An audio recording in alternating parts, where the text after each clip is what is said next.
Hello friends, ಇವತ್ತು ಕುಂಬಳಕಾಯಿ ಸಿಹಿ ಪಲ್ಯ ಮಾಡ್ತಾಯಿದ್ದೀನಿ. ಅದಕ್ಕೆ ಕುಂಬಳಕಾಯಿನ ಈ ಥರ ಹಚ್ಚಿಟ್ಕೊಂಡು ಹಿಂದೆ ಚಿಪ್ಪೆ ಎಲ್ಲ ಕಂಪ್ಲೀಟ್ ತೆಗೆದಿಟ್ಕೊಂಡಿದ್ದೀನಿ. ಕಂಪ್ಲೀಟ್ ಚಿಪ್ಪೆ ತೆಗಿಬೇಕು, ಸ್ವಲ್ಪನೂ ಚಿಪ್ಪೆ ಇರಬಾರ್ದು.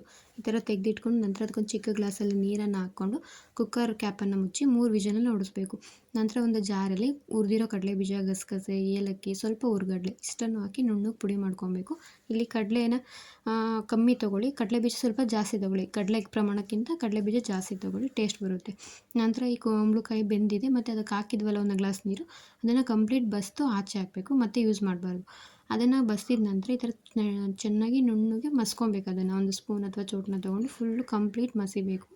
ಅದು ಓಳ್ ಸಿಗಬಾರ್ದು. ಈ ಥರ ಕಂಪ್ಲೀಟ್ ಮಸಿದ ನಂತರ ಅದಕ್ಕೆ ಸ್ವಲ್ಪ ಬೆಲ್ಲ, ರುಚಿಗೆ ತಕ್ಕಷ್ಟು ಬೆಲ್ಲ. ಅಂದರೆ ಈಗ ಕುಂಬಳಕಾಯಿ ಸ್ವಲ್ಪ ಸ್ವೀಟ್ ಇರುತ್ತೆ, ಹಾಗಾಗಿ ನೋಡ್ಕೊಂಡು ಹಾಕ್ಕೊಳ್ಳಿ ಬೆಲ್ಲನ. ಬೇಕಂದರೆ ಆಮೇಲೆ ನೋಡಿ ಸೇರಿಸ್ಕೊಬೋದು.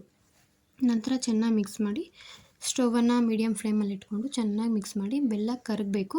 ನಂತರ ಅದು ಕುದಿ ಬರಬೇಕು. ಬೆಲ್ಲ ಕರಗಿದ ನಂತರ ಚೆನ್ನಾಗಿ ಕುದಿ ಬರಬೇಕು. ನಂತರ ಅದಕ್ಕೆ ಸ್ವಲ್ಪ ಕೊಬ್ಬರಿನ ಸೇರಿಸ್ಕೋಬೇಕು. ಒಣ ಕೊಬ್ಬರಿ ತೊಗೊಂಡಿದ್ದೀನಿ ನಾನಿಲ್ಲಿ. ಹಸಿ ಕೊಬ್ಬರಿ ಕೂಡ ಹಾಕ್ಕೋಬೋದು. ಹಸಿ ಕೊಬ್ಬರಿ ಹಾಕ್ಕೊಳ್ಳೋದ್ಕಿಂತ ಒಣ ಕೊಬ್ಬರಿ ಟೇಸ್ಟ್ ಬರುತ್ತೆ. ನಂತರ ಅದು ಕೊಬ್ಬರಿ ಹಾಕಿದ ನಂತರ ಕೂಡ ಅದು ಚೆನ್ನಾಗಿ ಕುದಿ ಎತ್ತಿದ ನಂತರ ನಾವು ರುಬ್ಬಿಟ್ಕೊಂಡಿದ್ದಂಥ ಕಡಲೆ ಬೀಜದ ಪುಡಿನ ಹಾಕ್ಕೋತಾ ಇದ್ದೀನಿ. ಹಾಕ್ಕೊಂಡು ಚೆನ್ನಾಗಿ ಮಿಕ್ಸ್ ಮಾಡ್ಕೊತಾ ಇದ್ದೀನಿ. ಮಿಕ್ಸ್ ಮಾಡಿದ ನಂತರ ಲೋ ಫ್ಲೇಮಲ್ಲಿ ಹಾಕಿ ಚೆನ್ನಾಗಿ ಆಗಾಗ ಕೈ ಬಿಡದೆ ತಿರುಗಿಸ್ತಾನೆ ಇರಿ.